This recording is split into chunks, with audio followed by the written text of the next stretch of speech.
Padre, te damos gracias, Señor, porque tú eres bueno. Tú eres bueno. Estudiamos en el Antiguo Testamento esa palabra, bueno, Señor. Solo tú eres bueno. Solo tú eres realmente bueno. Y por lo tanto, deberíamos de buscarte a ti porque tú eres bueno, Señor. Y es a ti a quien venimos a buscar, porque tú eres bueno.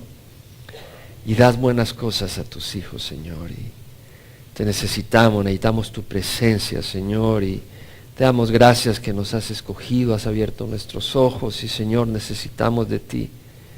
No de tus regalos, sino de ti más que nada, Señor. Porque hemos sido creados para ti, Señor. Tú eres quien puede satisfacer y el único que puede satisfacer nuestra alma sedienta. La podemos llenar con distintos tipos de cosas, pero las encontraremos vacías. Pero en ti nunca hallaremos fondo, Señor. Siempre hay una profundidad de riqueza, de amor, de luz, Señor. Y mientras estamos en este camino, Señor, un camino de fe, Señor, rogamos que tú fortalezcas a tu pueblo. Y que hoy con tu palabra nos hables, Señor. Te lo pedimos en nombre de Cristo Jesús. Amén. Se pueden sentar. Seguimos con la carta de Pablo a los santos en Éfeso. Continuamos hoy con el versículo 8, pero vamos a empezar el versículo 1 leyendo. Y vimos que esta carta le escribió Pablo a la iglesia en Éfeso, a los santos, es decir, aquellos que han sido escogidos y que han recibido al Señor y son santos, son apartados para el propósito de Dios. Pablo escribió esta carta estando en arresto domiciliario, estaba en Roma esperando audiencia con el emperador para presentar su defensa, ahí por el año 60 al 62. Y Pablo escribe diciendo, Pablo, apóstol de Cristo Jesús, un enviado, un mensajero, un embajador de Cristo Jesús. Pablo estando en prisión, estando en arresto domiciliario, no olvidó de que él era un embajador de Cristo Jesús, por la voluntad de Dios. Es decir, Pablo tenía un ministerio, y ese ministerio era la voluntad de Dios. Y cada uno de nosotros tiene un ministerio asignado, que lo hagas o no lo hagas, esa es una cuestión entre tú y Dios. Pero cada uno de nosotros tiene un llamado al ministerio. La palabra del Señor nos dice en Corintios que hay diversidad de dones, pero es un mismo espíritu. Hay diversidad de ministerios, pero un mismo Señor. Y hay diversidad de operaciones, pero es el mismo Dios que opera en todas las cosas. Entonces todos tenemos un ministerio. ¿Cuál es tu ministerio? Es muy importante saber cuál es nuestro ministerio. Y saber que ese ministerio es de Dios. Porque si yo estoy haciendo algo que Dios no me ha enviado a hacer, estoy fracasando, aunque la gente me apruebe. Y tenemos que estar siempre, y si no estoy haciendo algo que Dios me ha mandado a hacer, estoy en problemas. ¿Por qué? Porque si Dios te manda a hacer algo y no lo haces, cuando llegues al reino de los cielos, llegarás muy pobre. O tal vez no llegarás, porque por los frutos conoceremos. Pero realmente Dios nos llama. Y la iglesia, la congregación es un lugar. Claro, una madre tiene un ministerio importantísimo con sus hijos. Una esposa con su esposo, un esposo con su esposa. Los padres con los hijos con los padres. Pero en la congregación somos una familia y debemos de tener una responsabilidad de alguna manera dentro de la congregación. Ya sea oficial o no oficial, ¿qué llamar? Tal vez un ministerio de hospitalidad, tal vez un ministerio de distintos tipos, que Dios te ponga en el corazón. Es tan importante, por la voluntad de Dios, es la voluntad de Dios que sirvas. En Efesios leeremos lo que dice Pablo, donde dice, a unos les es dado el ser apóstoles, a otros profetas, a otros evangelistas, a otros pastores y maestros, para capacitar a los santos para la obra del ministerio, para la edificación del cuerpo de Cristo. Capacitar a los santos para la obra del ministerio. Entonces cada uno de nosotros debe tener ese ministerio dado por Dios. Y es una buena oportunidad. Realmente es lindo poder servir al Señor. Requiere trabajo. Pero vemos acá, Pablo, apóstol de Cristo Jesús, por la voluntad de Dios, a los santos que están en Éfeso y que son fieles en Cristo Jesús. son fieles, no son adúlteros, no tienen un amor al mundo y amor a Cristo. Y son fieles en Cristo, a Cristo, y están en Cristo. Están en Cristo. Gracias a vosotros, un favor inmerecedero y paz. Pablo invoca esa bendición de Dios nuestro Padre y del Señor Jesucristo a la iglesia en Éfeso. Bendito, alabado sea el Dios y Padre de nuestro Señor Jesucristo, que nos ha bendecido con toda bendición espiritual en los lugares celestiales en Cristo. Nos ha favorecido con toda bendición espiritual en los lugares celestiales en Cristo. Nos ha favorecido el Señor. Es un hecho. Esos favores están en Cristo. Se hallan en Cristo. No se hallan en ningún otro lugar. Se hallan en Cristo. Según nos escogió, de acuerdo al plan de Dios, de que nos escogió en Cristo. Somos pecadores. Nos desviamos. La única manera que nos podía escoger era restaurándonos. Porque no puede tener putrefacción en el reino de los cielos. Y tenía que transformarnos y pagar por el costo de nuestra rebeldía. Entonces dice, nos escogió en Cristo antes de la fundación del mundo. Dios nos escogió antes de crear el mundo. Y por eso nos ha bendecido con toda bendición espiritual en los lugares celestiales en Cristo. Para que fuéramos santos y sin mancha delante de Él. Para que fuéramos santos, es decir, rectos, apartados para buenas cosas, no para malas cosas, y sin mancha, es decir, sin hipocresía, es decir, sin engaño, sin altanería, sin arrogancia, sin maldad. El ser santo no es aburrido. Jesucristo es el santo verdadero. El santo de Dios. Y no era nada aburrido. Era pura vida. Realmente, la pura vida es Cristo.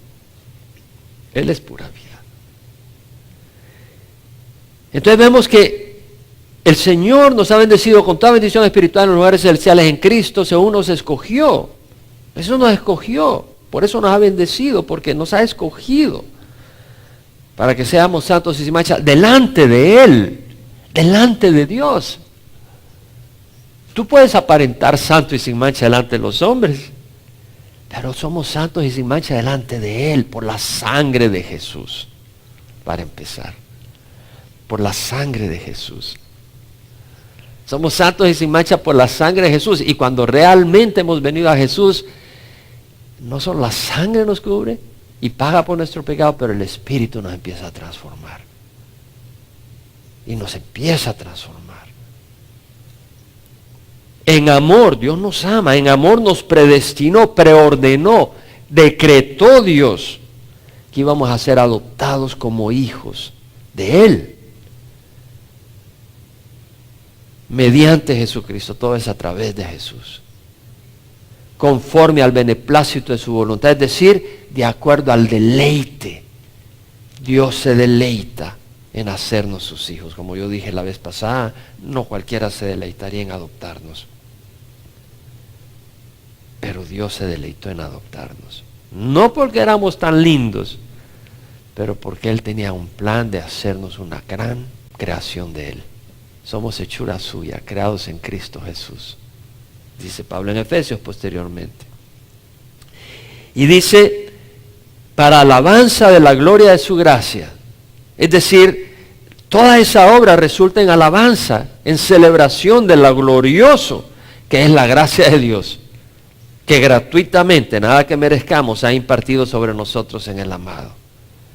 El Señor ha impartido esa gracia en nosotros, en el amado, en quien tenemos redención. Es decir, nosotros no pudiéramos realmente ser adoptados si primero no somos liberados. Y el Señor tuvo que liberarnos, tuvo que comprarnos, porque éramos esclavos de Satanás, éramos esclavos del pecado. Todo el que comete pecado es esclavo del pecado, dijo Jesucristo. Y en 2 Timoteo Pablo habla que los que hacen la voluntad del diablo, o sea, de los que están atrapados en el mundo, están haciendo la voluntad del diablo. En 2 Timoteo. Pablo dice que el siervo del Señor no debe ser rencilloso, sino amable para con todos, apto para enseñar, sufrido, corrigiendo tiernamente a los que se oponen, por si acaso Dios le dé el arrepentimiento que conduce al pleno conocimiento de la verdad, y volviendo en sí escapen del lazo del diablo, habiendo estado cautivos de él para hacer su voluntad. El que no tiene a Cristo está cautivo del diablo para hacer la voluntad del diablo. Ellos creen que son libres, pero son títeres, manejados por las cuerdas del pecado bajo la dirección de Satanás. Eso es lo que es. Y entonces vemos de que el Señor nos redime con su sangre. En Él tenemos redención mediante su sangre, el perdón de nuestros pecados, y lo dice, según las riquezas de su gloria, de su gracia que ha hecho abundar para con nosotros. Es decir, el perdón de nuestros pecados es parte de la gran riqueza de la gracia de Dios para con nosotros. Y ahora continuamos.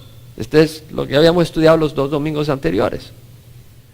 Y ahora continuamos, donde Pablo dice, en toda sabiduría y discernimiento nos dio a conocer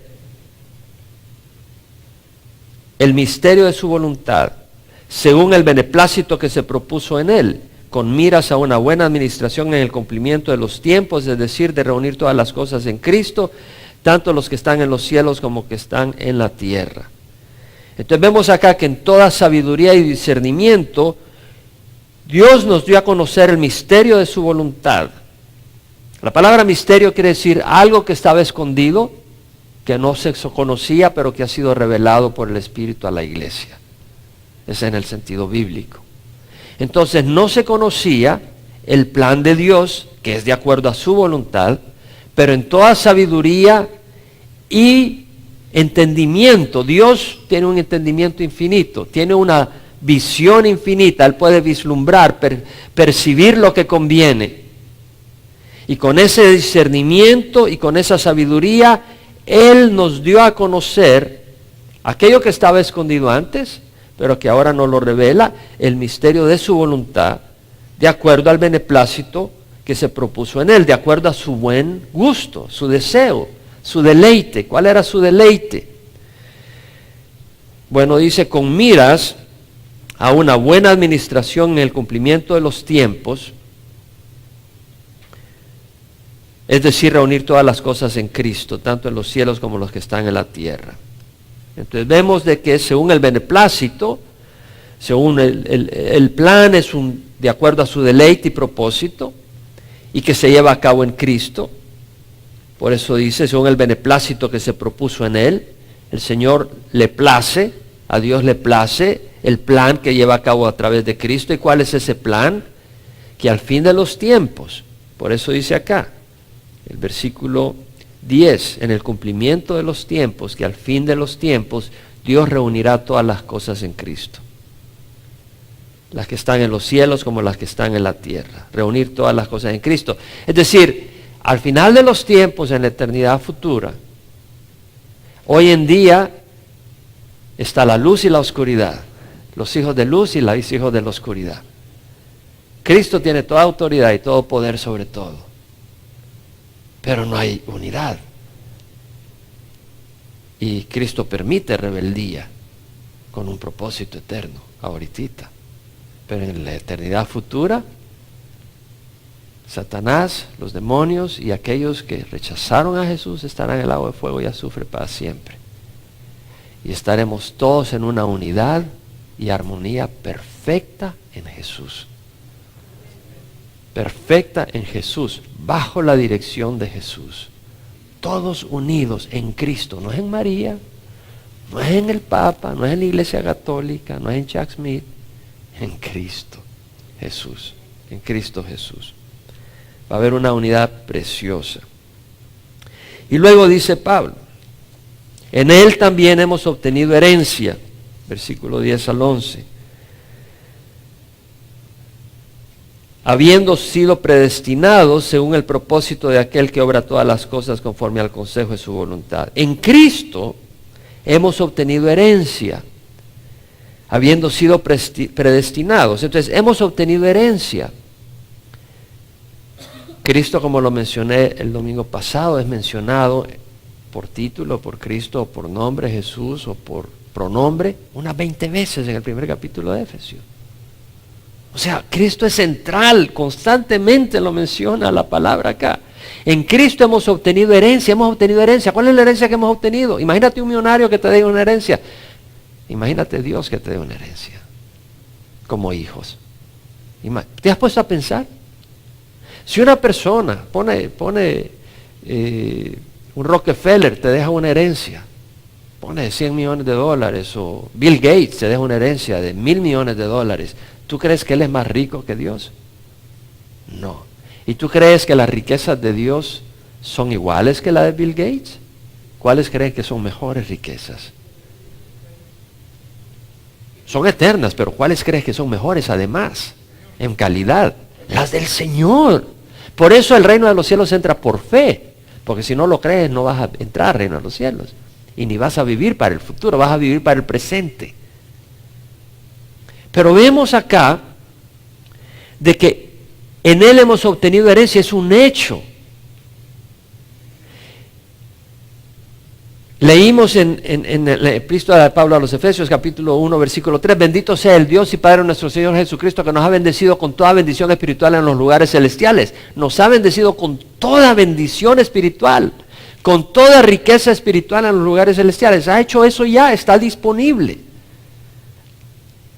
Y en la eternidad podemos... Ahora vemos que toda esa bendición es para librarnos de todo el engaño, de toda la mentira, de toda la putrefacción y permitirnos gozar la plenitud en Cristo. Y vemos también de que habla de la redención que hemos obtenido. Cristo ha obtenido por nosotros, ha pagado, pero que eso es parte de las riquezas de su gracia. Entonces hay una cantidad de riquezas. Entonces nuestra herencia es mucha y parte de esa herencia va a ser un cuerpo glorioso que vamos a tener cuando Jesús venga por nosotros.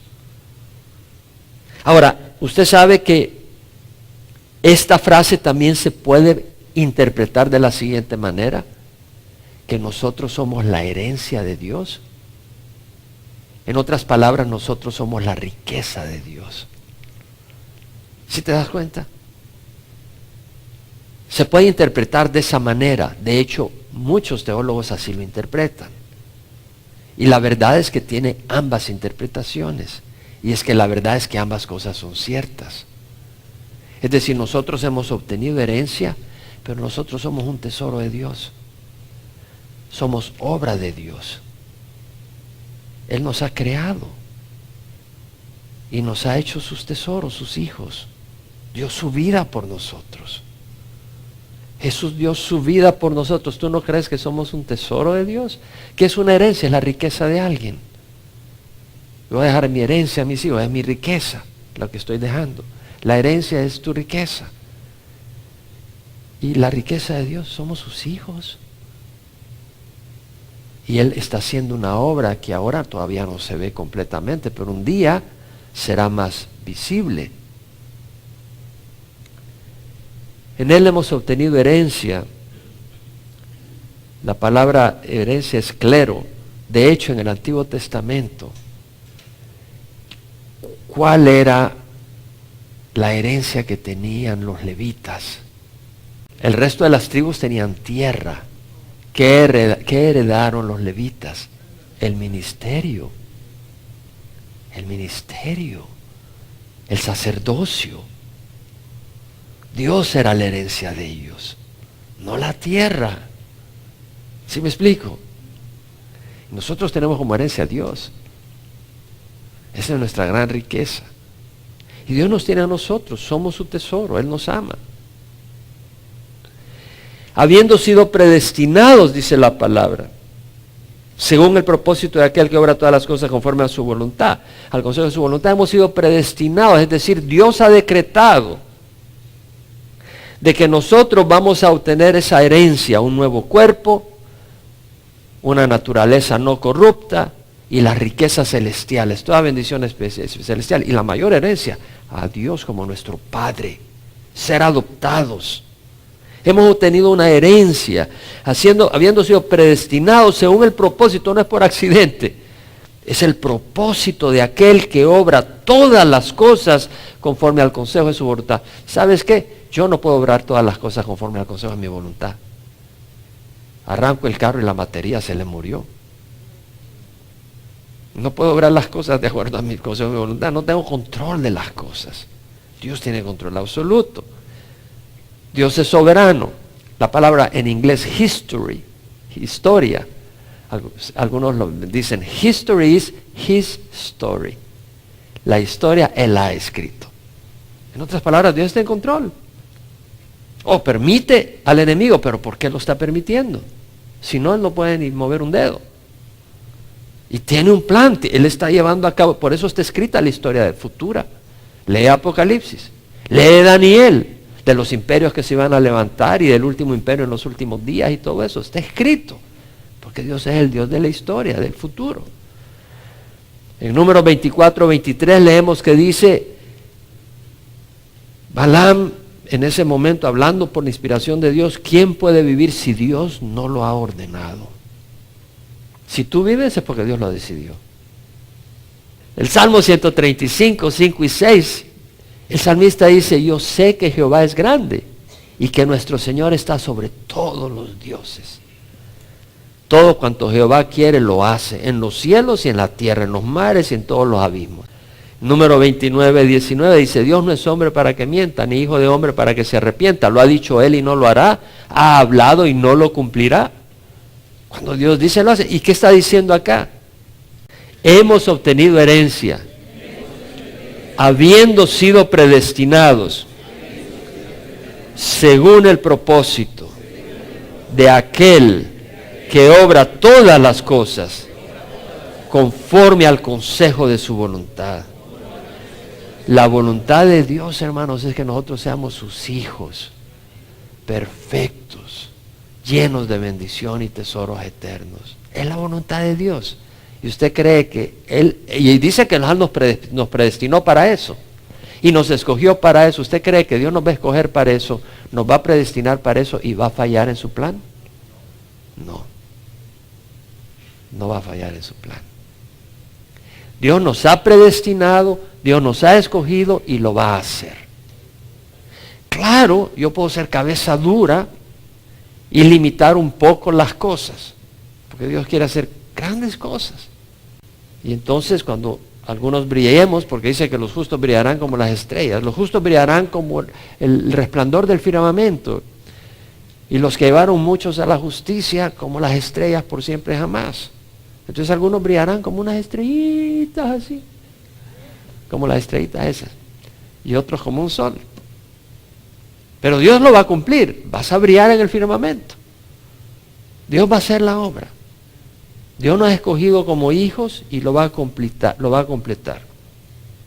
A fin de que nosotros, dice Pablo, que fuimos los primeros en esperar en Cristo, seamos para la alabanza de su gloria. Es decir, Pablo dice, nosotros somos los primeros en creer en Cristo, en tener mi esperanza en Cristo, y vamos a hacer para alabanza de su gloria.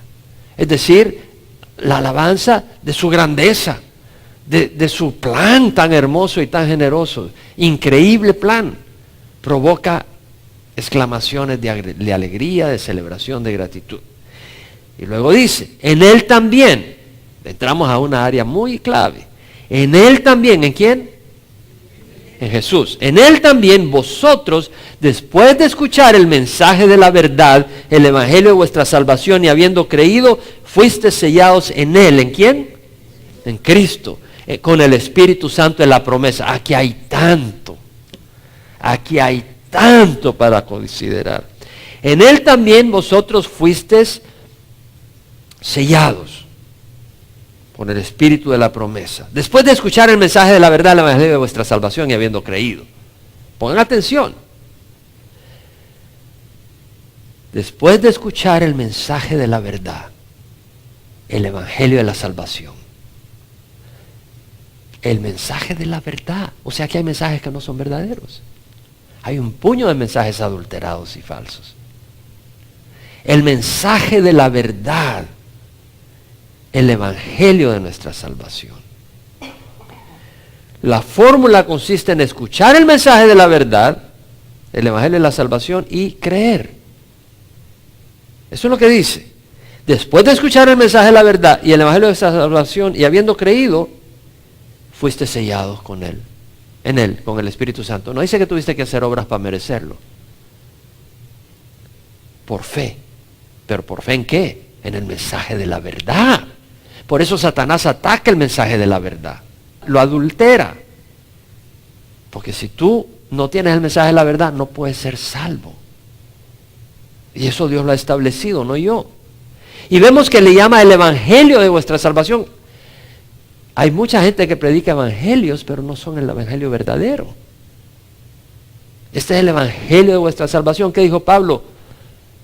No me avergüenzo del evangelio de Jesucristo, porque es el poder de Dios para salvación de todo el que cree.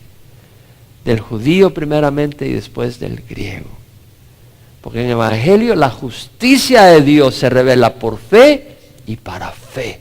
Tal como está escrito, el justo por la fe vivirá.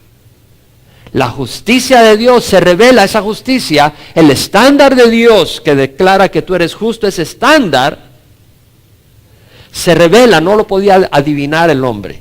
Dios lo muestra. ¿Y cómo se obtiene? Por la sangre de Cristo Jesús. ¿Y cómo llegas a ese estándar? Por la fe.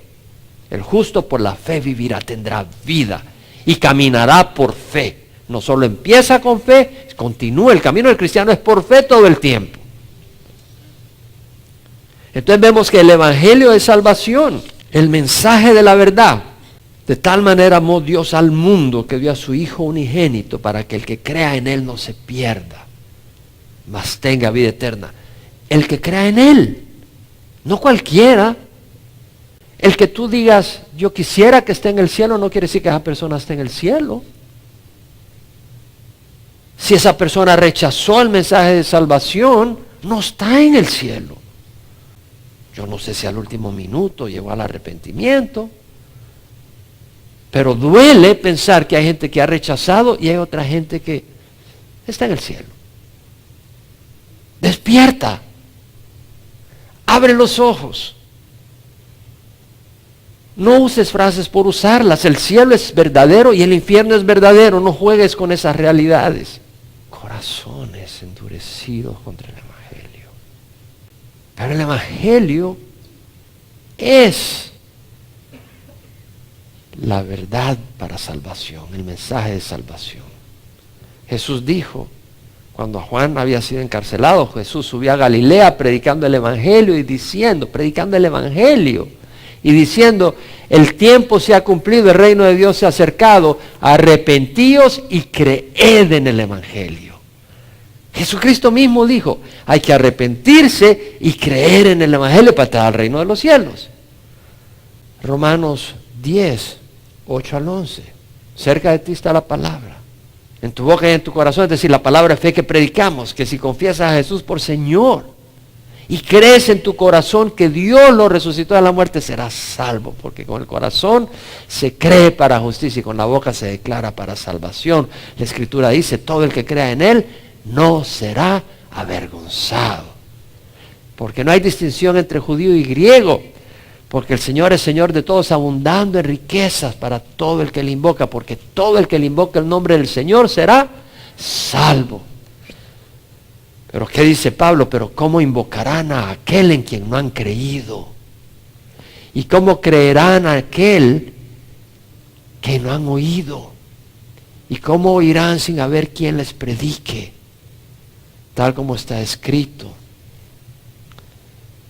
Qué hermosos son los pies de los que anuncian el evangelio del bien. Es decir, si no hay una persona que comparte el evangelio, no pueden ser salvos. Tenemos que orar para que otros escuchen el evangelio. Y tenemos que orar porque dentro de la misma iglesia, a veces estamos en muletas todo el tiempo. Y queriendo ser el centro de atención de medio mundo. Ora por mí. Ok, oremos unos por otros. Pero hay un mundo de gente que no hay nadie que ore por ellos si no conocen el Evangelio. Tenemos que orar para que Dios lleve el Evangelio a estas personas. Estos son momentos emocionantes, pero depende de la fe. Y se está levantando gente que está creyendo que este es el momento para servir a Dios. Que este es el momento para servir a Dios. No nos quedemos con los brazos cruzados. Si Dios te llama a servirle, Él te va a usar. En el vecindario para empezar. Debemos de orar, buscar. Dios quiere hacer grandes cosas. Dos cosas acá vemos. El versículo 3. Después de escuchar el mensaje de la verdad y habiendo creído. Cristo dijo, tetelestai, consumado es en la cruz. El precio ha sido pagado, ya no necesitas añadirle. Ahora mira lo que dice. Después de escuchar el mensaje de la verdad, el evangelio de salvación y habiendo creído, fuiste sellados con el Espíritu Santo en la promesa. Y esto es importante, fuiste sellados en Él. La palabra sellados es fragizo. Esta palabra en el griego quiere decir poner un sello, marcar con un sello, estampar algo. Tal vez agarras un metal, agarras una masa de cera, calientas el metal con cierta forma y la pones para dejar la impresión. Y así hacían algunos sellos en el tiempo de Cristo. ¿Para qué se sellaba algo? Tenemos que entender que es sellar en el tiempo de Cristo, cuando Pablo escribe esto también, unos años después. ¿Qué quiere decir? ¿Para qué se sellaba algo? Se sellaba algo para autenticar algo como genuino. Es decir, si un rey daba un edicto, ponía su sello. Esa es prueba que es el rey el que escribió esto. Mejor haz caso porque si no, te queda en la cabeza. El sello decía, es genuino. Es mi firma. Esto es genuino. El sello se usaba para probar que algo te pertenecía. Si tú mandabas mercadería, le ponías un sello, el sello tuyo. Con una forma, lo marcabas en la cera, le ponían ese sello a la mercadería. Cuando tú lo ibas a recibir, mostrabas que tú tenías una muestra de ese sello. Esto es mío, esta es la prueba. Prueba que te pertenecía. Ponías un sello para asegurar que nadie tome lo que es tuyo porque tú eres el dueño legítimo. Y ponías un sello también para que algo permanezca secreto. Nadie lo podía abrir. Es un secreto, tú lo puedes abrir, entonces se abre el secreto. Entonces, ¿qué quiere decir cuando dice que somos sellados en el Espíritu Santo, con el Espíritu Santo de la promesa? Número 1, los creyentes, en el momento que creemos, somos sellados con el Espíritu Santo. El sello indica que somos hijos auténticos. Dios ha puesto su sello. Este es mi hijo, yo lo declaro. No me importa que el vecino diga, no, este me cae mal, a veces se levanta todo pulgoso, de mal humor. No, este es mi hijo. El sello indica también que le pertenecemos a Dios. Esta es mi pertenencia. El sello también quiere decir, Satanás, quita las manos de aquí. Este me pertenece. Y también, así como el sello implicaba que algo estaba secreto, los hijos de Dios un día van a ser revelados. Y la creación gime esperando ese momento en que sean revelados los hijos de Dios. Está en Romanos 8:18, en adelante. Somos sellados en Cristo. Él es el único lugar. Es la única persona, podemos tener ese sello. Sellados con el Espíritu Santo de la promesa. ¿Te das cuenta que dice el Espíritu Santo de qué? De la promesa. El Espíritu Santo ha sido prometido ¿a quién? A todos los creyentes. El Espíritu Santo ha sido prometido a todos los creyentes. Es el Espíritu Santo de la promesa. Váyase a Hechos, capítulo 1, versículo 4. Jesús, antes de subir, ascender al cielo, reuniéndose les mandó que no salieran de Jerusalén, sino que esperaran ¿qué? la promesa del Padre, las cuales les dijo, oíste de mí, pues Juan bautizó con agua, pero vosotros seréis bautizados con el Espíritu Santo dentro de pocos días. ¿Cómo le llama Dios a eso? Vosotros seréis bautizados con el Espíritu Santo dentro de pocos días. ¿Eso es una posibilidad o es una promesa? Es una promesa. Es una promesa. Váyase a Hechos 2:32. Pedro les predica en Pentecostés y les dice, ustedes han crucificado al Dios de gloria, al Señor de gloria, al Mesías. Y en el versículo 32 dice, a este Jesús resucitó Dios, de lo cual todos nosotros somos testigos, dice. Así que, exaltado a la diestra de Dios y habiendo recibido del Padre, ¿qué? La promesa del Espíritu Santo, ha derramado esto que vosotros veis y oís. Es la promesa del Espíritu Santo, manifestada a través de dones, en ese caso dones de lenguas, alabando a Dios. Y en el versículo 38, cuando ellos dicen, ¿qué haremos? Pedro le dice, arrepentíos y sed bautizados cada uno de vosotros en el nombre de Jesucristo para perdón de vuestros pecados y recibiréis ¿el qué? No dice el Espíritu Santo. ¿Qué dice? ¿Recibiréis el qué? El don del Espíritu Santo. ¿El don es algo que compras? Es algo que recibes gratis. ¿Cierto o no? Alguien lo pagó. ¿Quién lo pagó? Cristo en la cruz. Pero para nosotros es un don. Es un don. Y es una promesa. ¿Cierto o no? Es una promesa. En Mateo capítulo 3 versículo 11, Juan Bautista dice, yo a la verdad os bautizo con agua para arrepentimiento. Pero el que viene detrás de mí es más poderoso que yo, a quien no soy digno de quitarle las sandalias. Él los bautizará con el Espíritu Santo y con fuego. Dice, él tal vez, o dice, él los bautizará. Es una promesa. Ahora, algunos piensan que el sello del Espíritu Santo y el bautismo del Espíritu Santo son experiencias distintas. No voy a entrar en conflicto. No me interesa realmente. Además, no soy el poseedor de la verdad. El que posee toda la verdad es Cristo. Y la Biblia es la verdad absoluta. Pero sí conocemos la Escritura con la ayuda de Dios y puedo elaborar algunas cosas acá. Algunos piensan el sello del Espíritu Santo y el bautismo del Espíritu Santo es distinto. Bueno, ¿cuándo se recibe el sello del Espíritu Santo? Ahí, leyendo en Efesios, ¿qué dice? ¿Cuándo se recibe el Espíritu Santo? ¿En qué momento?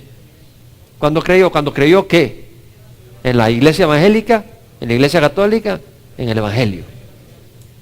Cuando creyó, fue sellado por el Espíritu Santo. Sello del Espíritu Santo. Ahora, algunos dicen, bueno, pero existe una experiencia posterior. Es posible y que el bautismo del Espíritu Santo puede ocurrir una experiencia posterior. ¿Qué leemos en la Escritura?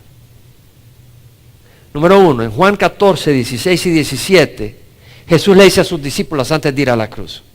Juan 14, 16 y 17, yo rogaré al Padre, y Él os dará otro consolador para que esté con vosotros para siempre, es decir, al Espíritu de verdad, a quien el mundo no puede recibir, pero ni le ve ni le conoce.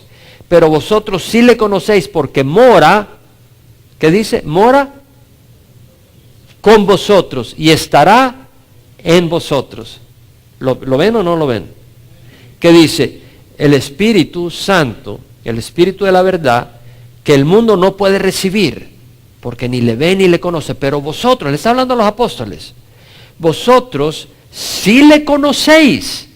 Le está diciendo a los apóstoles que conocían al Espíritu Santo. Sí le conocéis, porque mora con vosotros, no dice morará, mora con vosotros. Pero luego habla en futuro, y estará en vosotros. ¿Vemos la diferencia? Mora con vosotros, es decir, el Espíritu Santo estaba en medio de ellos. Por eso Pedro dijo, tú eres el Cristo, el Hijo del Dios viviente. Se lo reveló Dios. Esto no te lo reveló carne ni sangre, sino mi Padre que está en los cielos, a través del Espíritu Santo. Mora con ellos.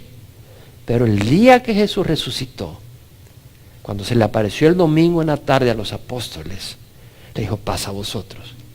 Como el Padre me ha enviado, así yo os envío. Recibid el Espíritu Santo, y sopló sobre ellos. Recibid el Espíritu Santo. Recibidlo. Ya no tenerlo aquí, sino recibirlo. Que more en ti.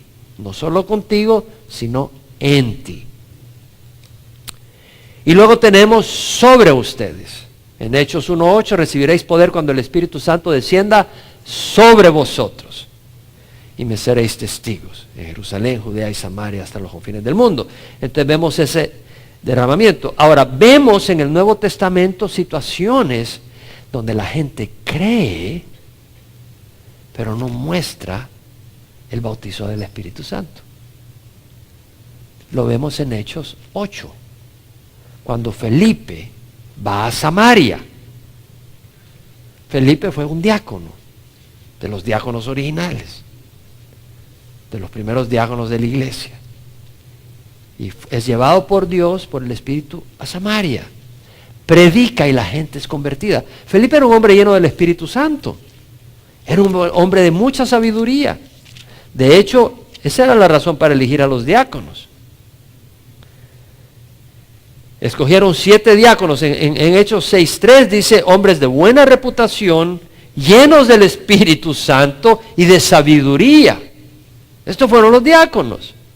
Y Felipe es enviado por el Señor a Samaria con la persecución de Esteban, después de la muerte de Esteban, y va a Samaria y predica el Evangelio. Y versículo 12, el capítulo 8 de Hechos, dice, cuando creyeron a Felipe, que anunciaba las buenas nuevas del reino de Dios y el nombre de Cristo Jesús, más claro no puede estar, estaba anunciando el Evangelio de Cristo, se bautizaban tanto hombres como mujeres, estaban siendo bautizados.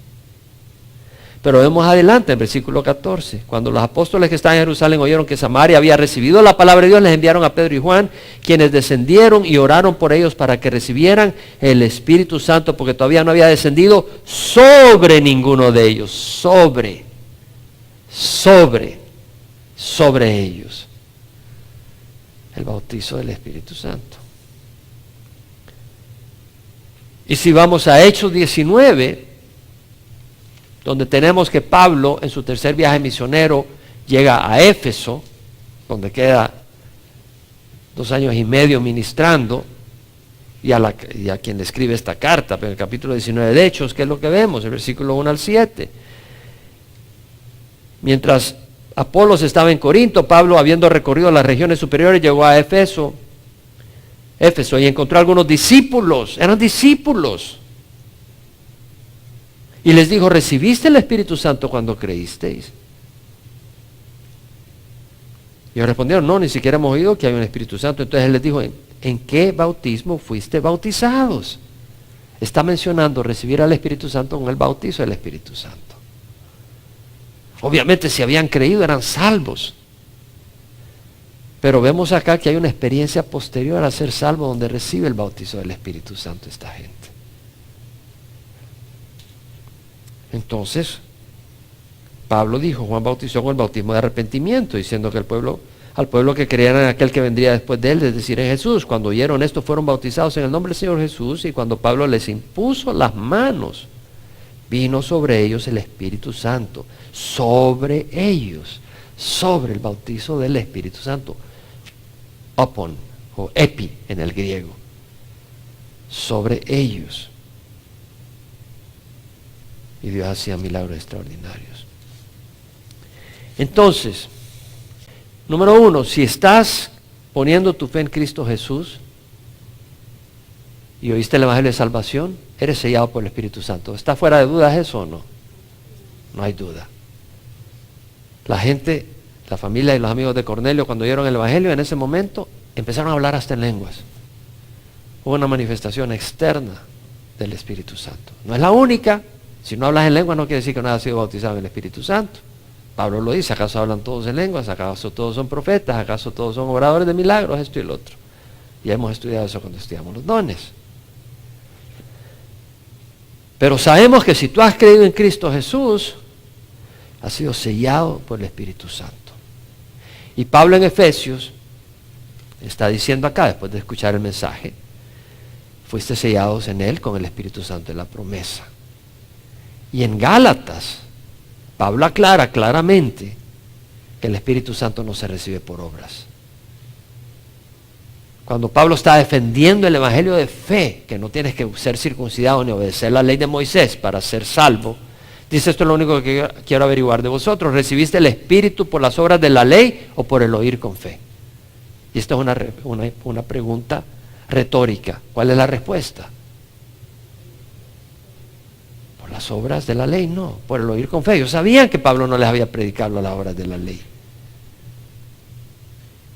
Y si ninguna obra tuvieron que hacer y recibieron el Espíritu Santo, quiere decir que el evangelio de él era el verdadero, porque sin el evangelio verdadero no recibía el Espíritu Santo. Entonces vemos de que se recibe el Espíritu Santo por fe, no por obras. La pregunta es: ¿has experimentado tú el bautismo del Espíritu Santo? Y olvídate de la teología, que si es en el momento que creíste o si después. El punto es: ¿has experimentado el poder del Espíritu Santo? Vamos a la práctica. Y si no lo has experimentado, Dios no quiere que tú estés en experimentar el poder del Espíritu Santo. ¿No nos ha bendecido con toda bendición espiritual en los lugares celestiales en Cristo Jesús? Él nos ha bendecido con toda bendición espiritual en los lugares celestiales en Cristo Jesús, ¿cierto o no? ¿El Espíritu Santo parte de esa bendición espiritual? Quiero oírlo. ¿Es el bautismo del Espíritu Santo parte de esa bendición espiritual? Quiero oírlo. Sí. Ya. ¿Por qué? Porque al final vamos a orar. Y aquellos que digan: yo no he sentido el poder del Espíritu Santo en mi vida, vamos a orar para que recibas ese poder. ¿Cierto o no? Olvídate de la teología, que si ocurre al principio o no. La pregunta es, como decía Chuck, la pregunta es: ¿tienes el poder del Espíritu Santo en tu vida ahora? ¿Y qué dijo Jesús además? Si un padre, su hijo le pide pan, ¿le dará una piedra? Y si le pide un pescado, ¿acaso le dará una serpiente en lugar del pescado? Y si le pide un huevo, ¿acaso le dará un escorpión? Y si vosotros, siendo malos, saber dar buenas dádivas a vuestros hijos, ¿cómo no dará vuestro Padre el Espíritu Santo a quienes se lo pidan? ¿Quién dijo eso? ¿Quién dijo eso? ¿Y Jesús miente? ¿No te escogió? Todo lo que el Padre me da viene a mí. ¿Te escogió o no te escogió? ¿No te ha predestinado? ¿Y tú crees que Él te va a quitar las cosas buenas que te quiere dar? No. Que nos es dado como garantía de nuestra herencia, con miras a la redención de la posesión adquirida de Dios para el avance de su gloria. La palabra garantía, ¿saben lo que es la palabra garantía? Arabón. Es decir, es un pago inicial dado como promesa, como depósito de lo que viene. Entonces, Dios nos ha dado el Espíritu Santo como promesa de todo lo que viene, como garantía. ¿Y tú crees que Dios va a fallar en su garantía? No solo ha dado su promesa, ha dado una garantía de lo que va a venir. Y es un Espíritu Santo. Dios ha dado su garantía de lo que va a venir. Es como pago, con miras a la redención de la posesión adquirida de Dios para alabanza de su gloria. La redención, ¿qué quiere decir redención? Pago para liberar a alguien. Él nos redimió del pecado, pero hay una redención que todavía falta. ¿Sabe cuál es? La de este cuerpo. Este cuerpo, híjole, se nos va para abajo. ¿Sí? Se nos está desarmando. Y tiene que ser redimido. Él ya pagó por eso. Y un día va a completar esa redención. La redención de la posesión. ¿Se acuerdan que les mencioné que era quería decir herencia? Que también somos la herencia de Dios, somos la posesión de Dios. Acá está. Al final Cristo redime totalmente la posesión suya. La transforma a su imagen completa. Mirad cuán gran amor nos ha dado el Padre para que seamos llamados hijos de Dios, y eso es lo que somos. Por eso el mundo no nos conoce. Amados, ahora somos hijos de Dios y no se ha manifestado lo que habremos de ser, pero sabemos que cuando Él se manifieste seremos semejantes a Él, porque le veremos tal como Él es. El último enemigo que será abolido es la muerte.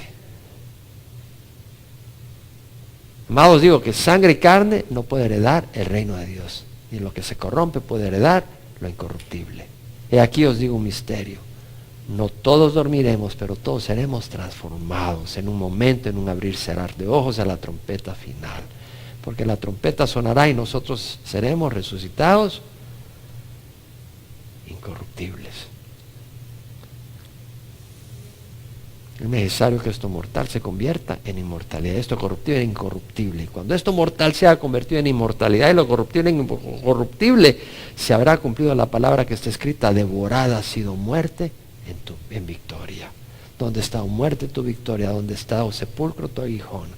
El aguijón de la muerte es el pecado, el poder de pecado es la ley, pero gracias a Dios que nos ha dado victoria por medio de nuestro Señor Jesucristo. En Él tenemos la victoria.